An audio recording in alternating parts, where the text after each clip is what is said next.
Very grateful to be here. Grateful to be at this convention. Grateful to be sober.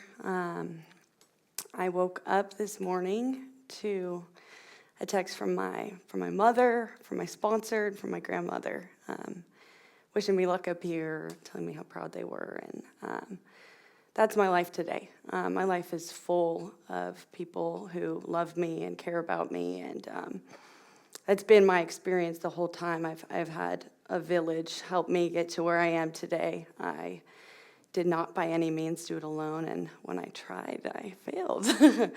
So, yeah, I'm grateful, really grateful to be here. I think where I started, I guess going back to being young, I was the oldest of 3 siblings. I love my sisters very much, and grew up, and my dad was one of us, so I had that going on through my early years, and my parents were divorced from when I could remember. So I think as a kid, though, I don't know if I was born with this disease or if I learned it, but from a really young age, I remember the feeling of just really low self-worth. I think I compared myself to other people around me, and I had this specific memory of this when I played soccer for like 10 years, and there's this girl, Rachel, and she was way better at soccer than me, and she wore this little pink headband and her hair up all tall, and it depended on the day. Some days I hated her, and then other days I was like, I want to be you. Like, how do I do that? So yeah, I was always comparing myself, always seeking something outside of me to be enough, because I don't feel like I ever had that.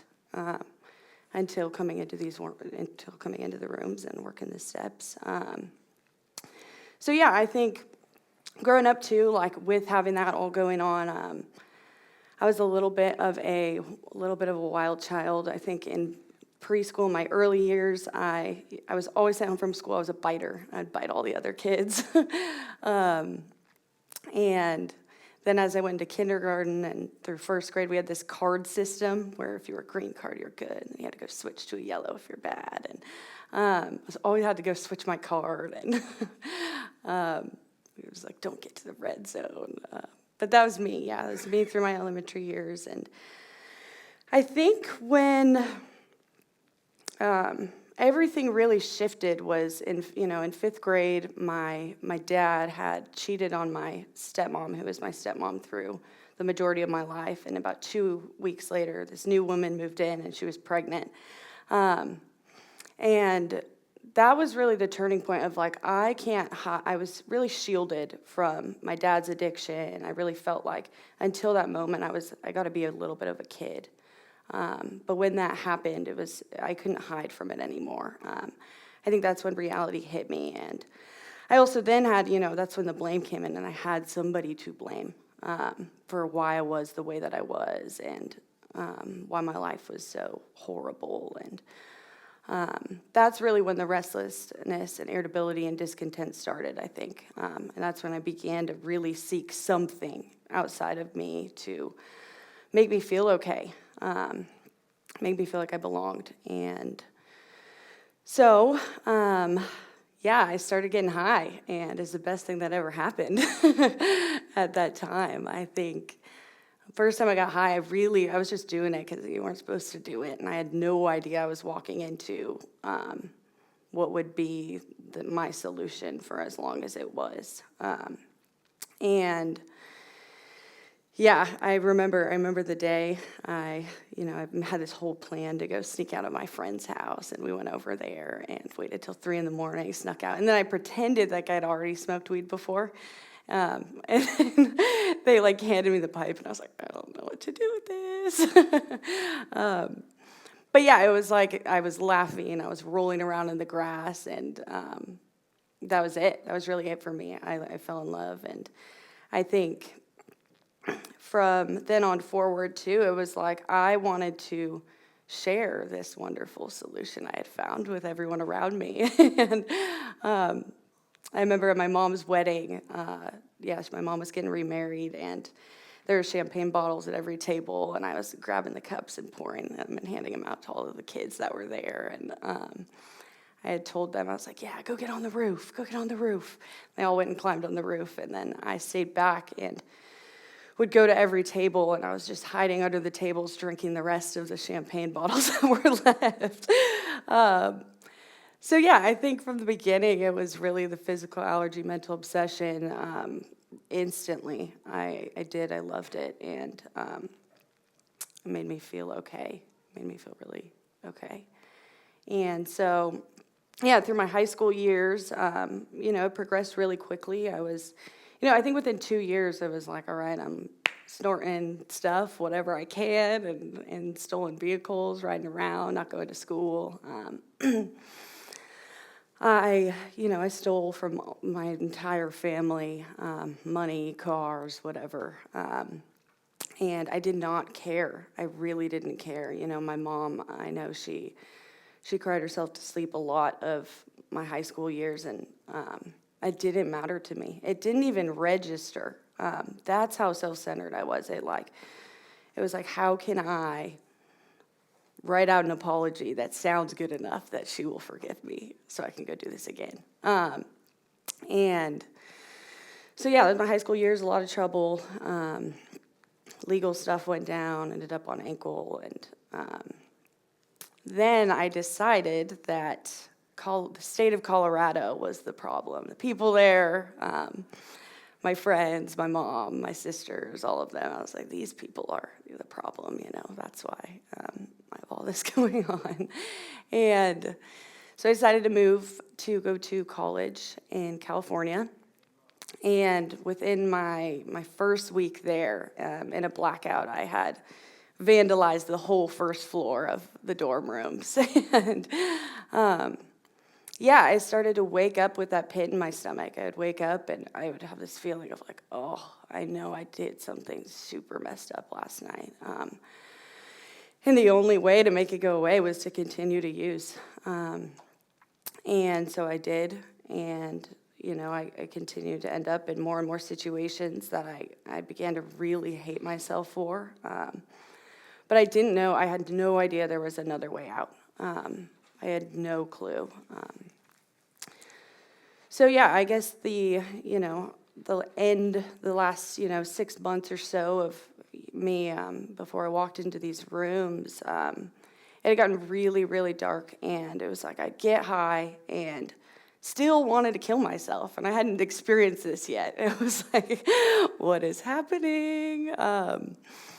So I tried different drugs, different combos, whatever I could, to try and make that feeling go away, and it just wouldn't. It just stopped working. And I, at the very end, before I moved home, I had a friend out in California who decided to make a call to my mom, and I had picked up the phone, and my mom was like, hey, Remy, I'm going to come in, I'm going to pick you up.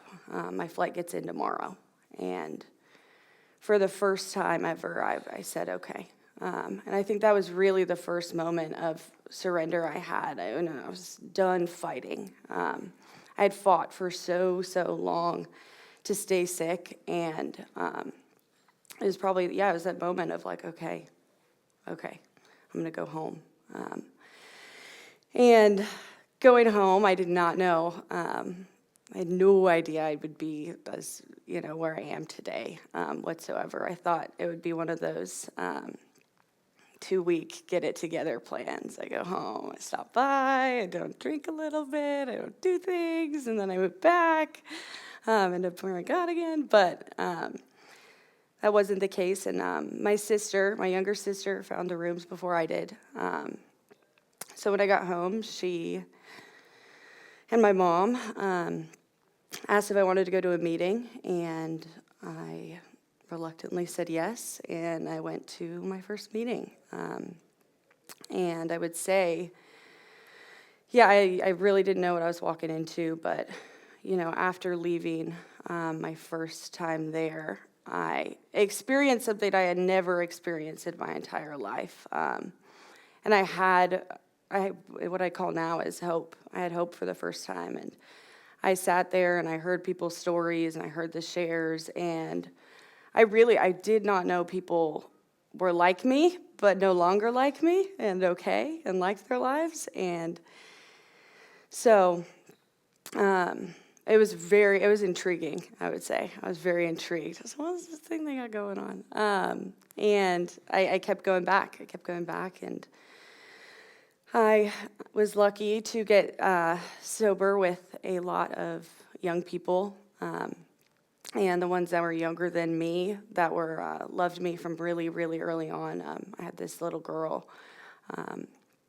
and one of my first events I went to in the program asked me, I was debating if I should go home or not, and she asked what the next most loving thing was, and it rocked my world. I had not heard anybody use those words in years on end, and it was definitely, God coming down, and one of the reasons that I stuck around. So, but yeah, early recovery, it was rough. I think, Felix came back week 3, and I was terrified. I had, I think I was scared of who I was, because I didn't know who I was. It was like I had been chasing getting high for the past 8 years of my life and majority of my youth. So that's all I knew. It was like, who's Remy? I don't know.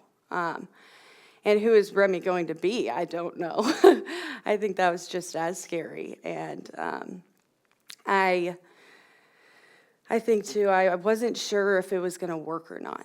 I had that, too, going on of like, am I too fucked up? Like, is this going to work for me? And, obviously standing here today, I can say it absolutely has.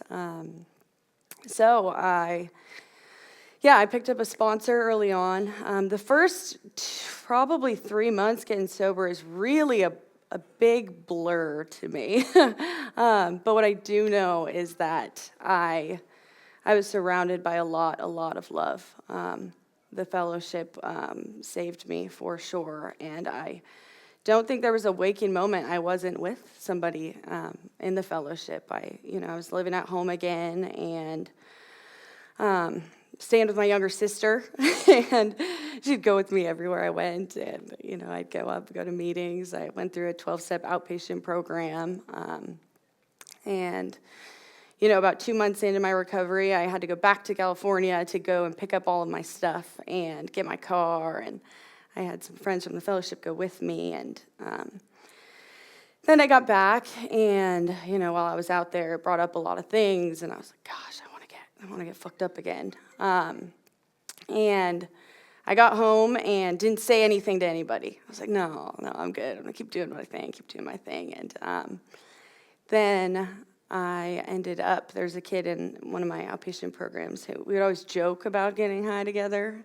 And it became not a joke really quickly. And so, I went and, I relapsed. And I think that moment for me was, I'd come back immediately the next day, and, well, one, it didn't go as planned, as it ever does. Did not go as planned. I ended up with these 2 guys that ended up being taken to the hospital. And so, I showed back up the next day, and I realized for the first time that I was self-centered. I think, too, it was, I did have this thing in me where I'd worked so hard to not care for so long, but coming into these rooms, I really quickly, I think, could tap into I do care. And I cared about these people around me and realized it was their recovery on the line as well as my own. And I think that was just a huge turning point, and me seeing the level of self-centeredness I had, and me seeing, too, like, oh, this program actually takes rigorous honesty. This program takes me on a daily basis going through the things that go on in between my 2 years. So that's what I did, and I think I really jumped in from there. And, I was in my 12-step outpatient every day, and I was sharing, I was going through the things, and I still didn't like me, though. I still had a lot of guilt and a lot of regret from my past and everything that had gone on. But I continued to share it, continued to say the things, and Um, I started, there's this girl in my outpatient, and she was wild. She was wild, and came in smoking a bunch of meth, and had been in the foster care system for the majority of her life. And this was really the first place she had gone to where she felt any type of love as well. And every day I wanted it for her really, really bad. I really wanted her to get sober. And so I started to go and pick her up, and she lived probably an hour and a half away from me. And I go and pick her up every morning for outpatient. We'd go and drive, and we'd go to outpatient. We go to lunch together, and we had a specific sandwich order we both got. I still eat the sandwich that way to this day. I think I really fell in love with service early on. And I think the word service is kind of an it doesn't do it justice. Because I think for me, service is really, really is love. Real deal love for somebody else. And so, yes, I fell in love with service. And I think through getting to give to other people, even when I didn't super know what to give other than, maybe a ride or maybe picking up the phone and saying, yeah, you should call your sponsor. I loved it. And through that too, I think I got to want this for me more and more and more. And so at the end, I ended up getting out of outpatient. I think my last week of outpatient, I really sat down with my family and got to own some things with them. And I think my mom had said, we went to dinner afterwards, and my mom had said, it feels like I have my daughter back. And that was a miracle, I think. And my relationships with my family, I think, is huge for me. I went from throwing shoes at my sisters and going in and getting there, like trying the different safe note. My sister had a safe to keep me out of her money, and I'd still go and figure out how to get into it. But now she's one of my best friends today, and I love her dearly. So, so I got to own things with my family. I got out of my outpatient program. My last week in there, before I went back to my family, I started to really see God working in my life in these mysterious ways. And I think early on how I saw God was through you guys. That was the biggest way, I think, through the conversations I had, through the right things being said at the right times, and people coming up to me at the right time, whatever it was. I really started to see, God is real. I was praying every day and praying for another day sober. And I sat in a meeting relatively recently, I think, and this woman was talking about how God is like a magic trick. Like you just do it and it's fucking magical. And I relate to that. I think I dove into that area not knowing what to expect, but out of this place of desperation, and God has really, really worked in my life, and has continued to as long as I have left that door open.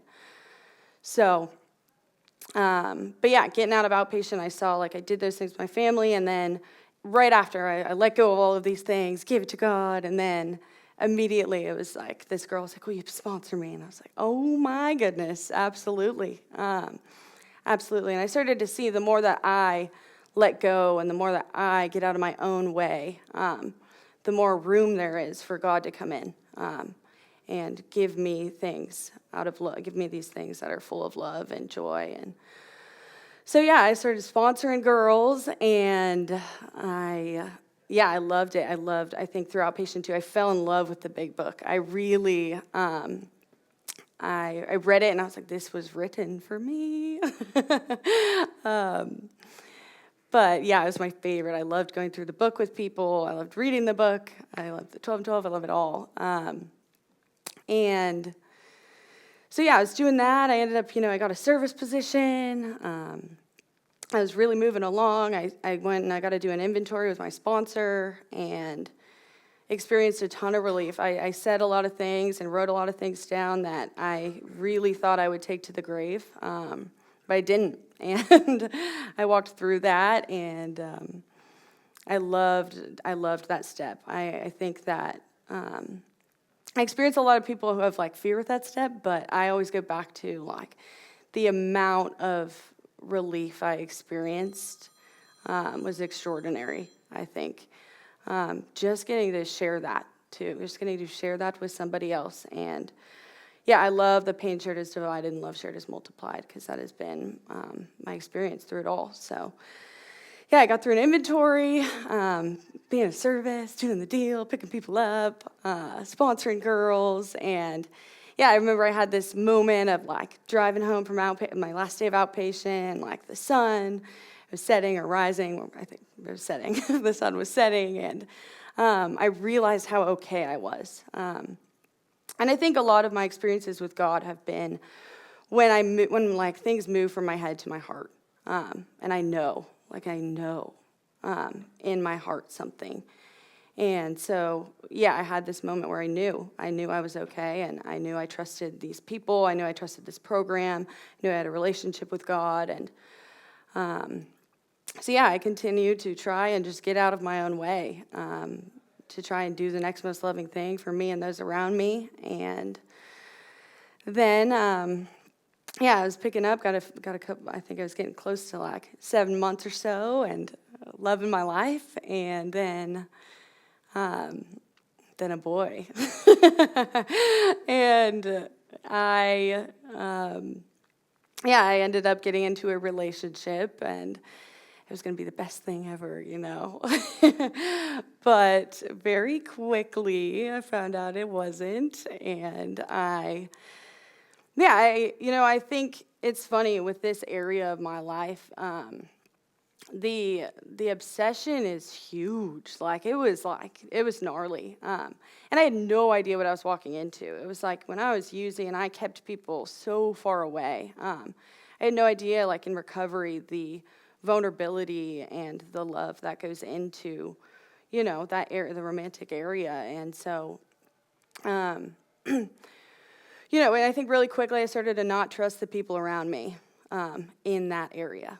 It was, everywhere else, I was like, okay, I'll try, I'll do this thing, I'll pray, I'll try this, I'll try that, I'll meditate, anything people gave me. But when it came to that area, it was mine.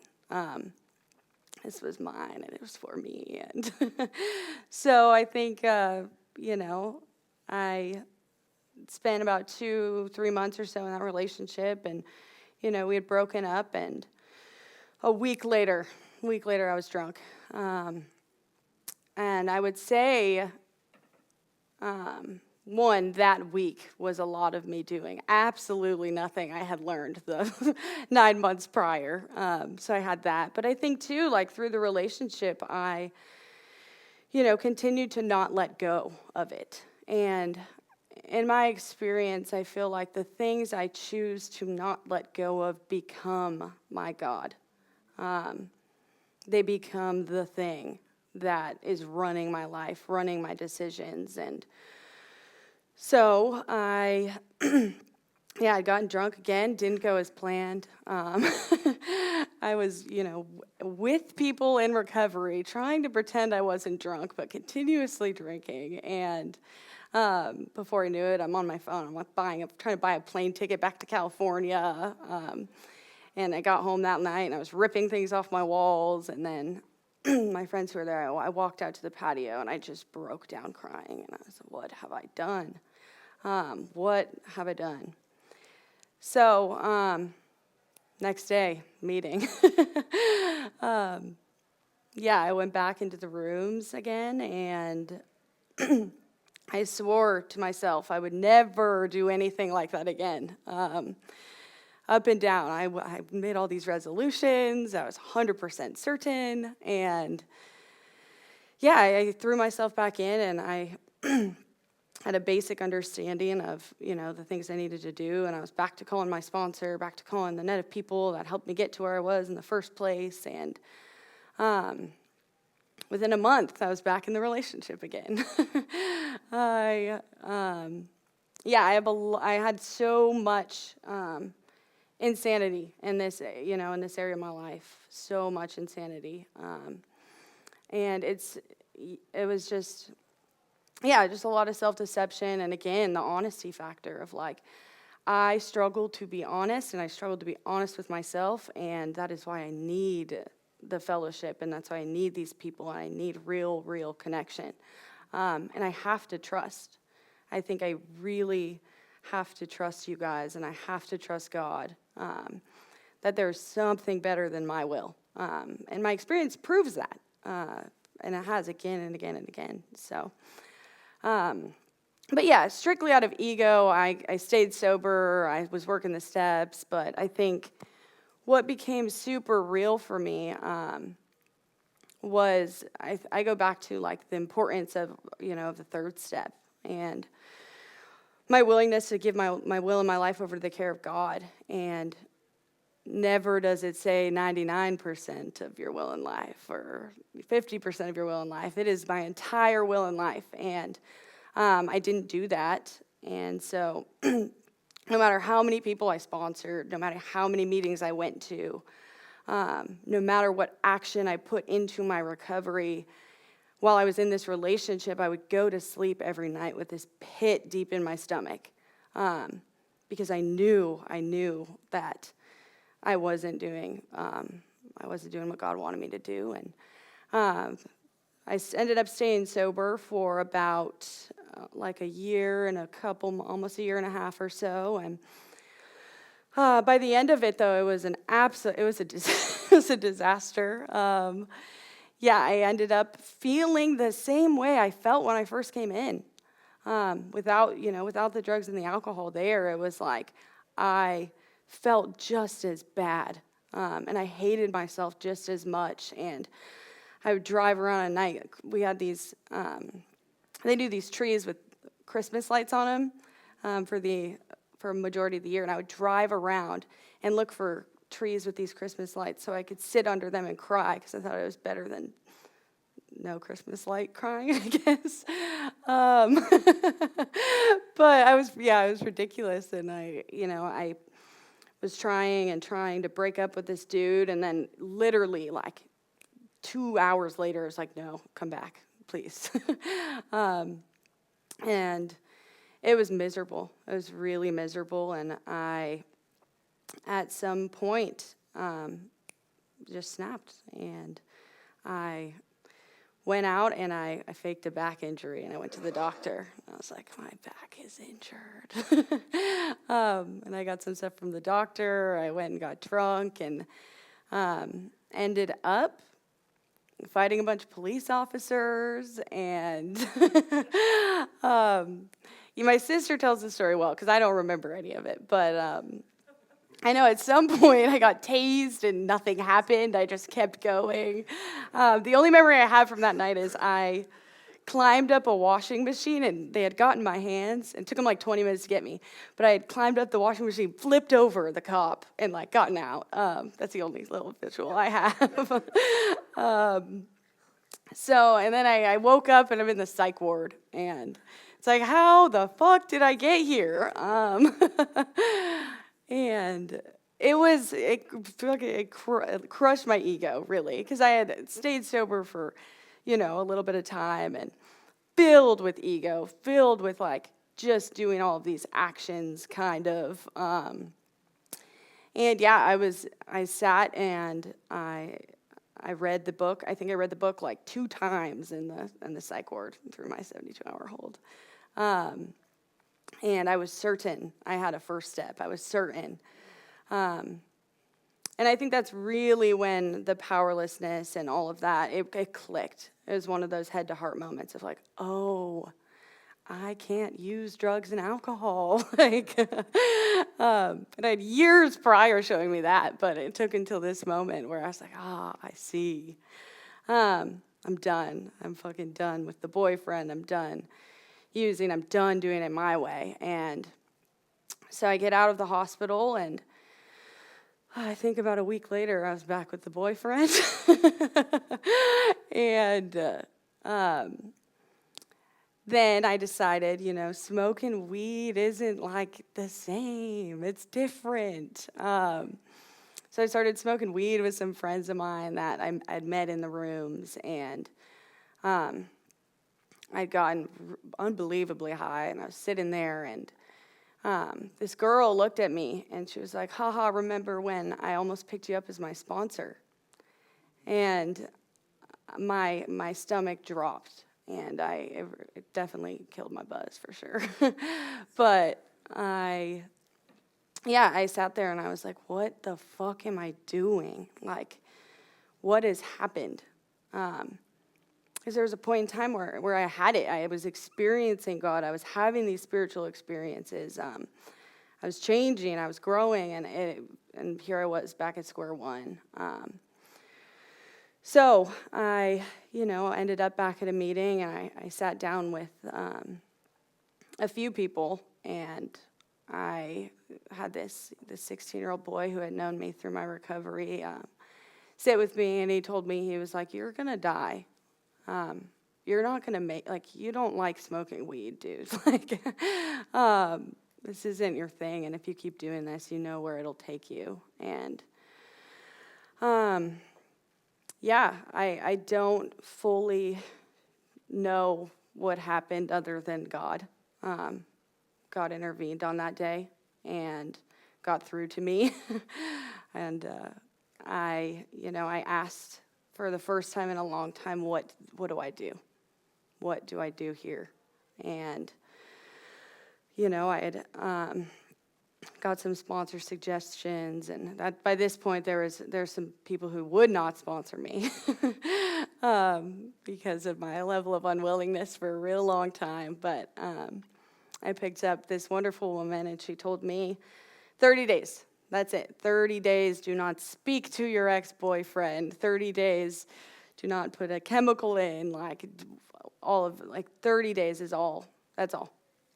And that was more realistic to me. I could kind of fathom 30 days of without talking to this dude and without my will in there. And then she was like, call me every day, and, I'll tell you what to do on a daily basis. And I said, okay. And so, I surrendered. And, these past I got sober May 3rd, 2022. And it has been the best 2 years of my life. Yeah. So I jumped back in, and it was a lot of service, a lot of prayer, a lot of meditation, a lot of just going where I was needing, trying my best to go where God wanted me to be. And within 2 weeks, it was like, whoa, what was I doing there? It was that quick that I was out of this delusional state of like, no, my life is fine. And that the grass was greener again, actually. I think my memories from being around the program and going to meetings and not giving my will and my life over to God, not fully doing this program, they're dark, they're covered with this shade of gray. But the instant I surrendered, the instant I was like, I will do this to the best of my ability, as God and you guys want me to. Everything was brighter. My life got brighter really, really fast. And I think I went into it too with, how can I just have the bottom line be love? How can I just have that be the deal? And tried every day to just live out of love. And within, I think at 25 days, this girl was like, will you please sponsor me? Will you please sponsor me? And I was like, oh, fuck. So I waited a little bit longer, and then I was like, yes. And it was magical because my hands were out of the mix. It was not, I think my first few times around, it was like, how can I sponsor people? Like, how can I go and do these things? And really inserting myself with that intention. But I think, my first 30 days this time was just love, just God. And through that, I was gifted these things from my higher power that, I'm grateful for today. And so, I started, sponsoring girls again, and I think really, really leaning into you guys. I think I made the decision to never not trust you guys again. On that day, I was like, I will never not trust again. I just won't. I have decided not to do that to myself and the people around me.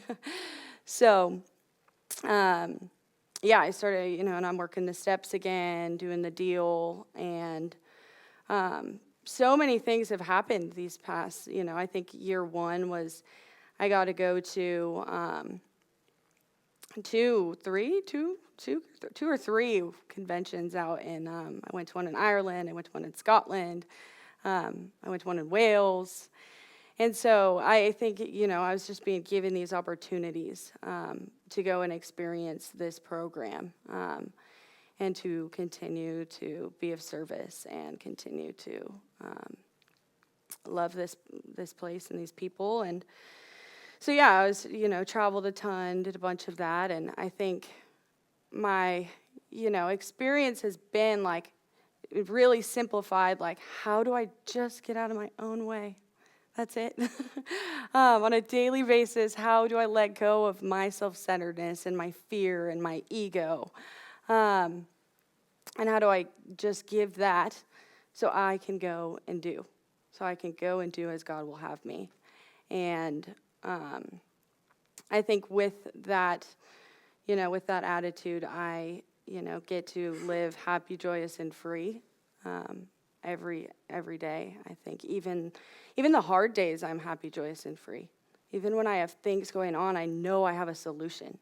And that's powerful, I think. I really know in my heart there is a solution to this. Anything that could come up in my life. I know where to go. I know who to go to. And I trust God that God will have my back. And so, at about a year sober too, I got to move away from home, and I have been given the opportunity to, work at the job I've wanted at any sane moment. And that has been awesome. That has been a miracle. And I've continued to meet more and more people and women that have continued to pour into me and hold me up. And I recently, I'll backtrack. I think at about that year point too, what really moved from my head to my heart was like, oh, this is just about me and God. That's all this has been. And it got really simple. And I love that when it talks about that, in the book of like God is the simple things.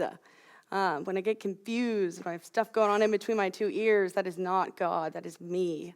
But when things are really clear and simple, it is God. I think this, this past year has been a lot of God, a lot of I'm okay being okay. I can sit and it's quiet and everything's beautiful and I like my life. But back to this, as of recently thing, I've been reading through the book with a bunch of young people and in these programs, and I was reading through A Vision for You, and really got to think about how, other people see me better than I see myself. Other people have always seen me better than I've seen myself. And if there was anybody who early on had as much doubt in me as I had in me, I don't think I would have made it. but they didn't. You guys have always been, the people in my recovery have been there and wanted this for me, and knew I could do it, like knew in their heart I could do it. And so today, now, I get to have this vision for other people, and I experience that for other people on a daily basis of like, I know you could do this. I know what the steps bring anyone who works them. I think that has been, one of the biggest blessings is I get to watch other people go through this program and, I get to watch other people go through this program, and I think at first in my experience, it was like, I'm so excited when I'm sponsoring this person and they're like getting it and whatever. And then I think at some point it turned into like when I get to watch, someone who I loved love somebody else, and watch them love somebody else. And you see it all, and it's, it's gnarly. This program is incredible, and I owe my life to it. And not in this weird OU way, but in this way of like, I want to owe my life to this place. Like, I love this program. I'm a completely different human being than I was when I, first walked into these rooms. I'm grateful. So that's me. Thanks for letting me share. Love you.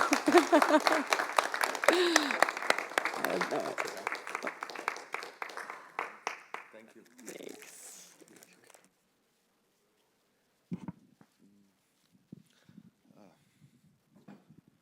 Thank you for your story. My name is Ruud and I'm an addict.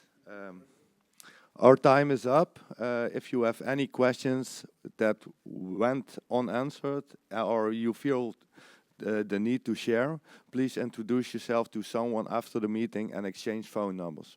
We are all here to help. Conventions related announcement. I would like to close. I would like to close too. I would like to close by having Ben from America to read a vision for you. Hi, Ben. Vision for you. Our book is meant to be suggestive only. You realizing we know in the middle. God will constantly disclose more to you and to us. Ask Him in your morning meditation when you do each day for the man who is still sick. The answers will come if your own house is in order. But obviously, you cannot transmit something you haven't got. See to it that your relationship with Him is right, and great events will come to pass for you and countless others. This is the great fact for us. Abandon yourself to God as you understand God. Admit your faults to Him and your fellows. Clear away the wreckage of your past. Give freely of what you find and join us. We shall be with you in the fellowship of the Spirit, and you surely will meet some of us as you trudge the road of happy destiny. May God bless you and keep you until then. Thank you. Thank you. Shall we do the serenity prayer in a circle? Yeah.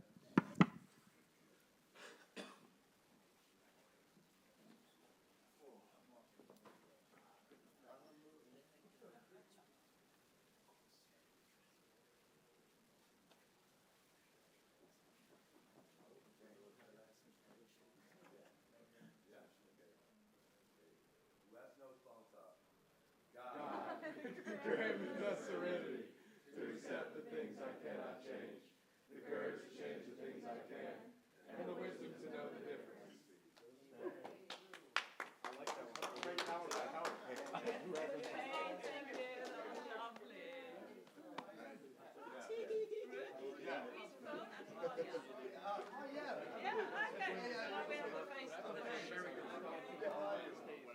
Can I shit in your room?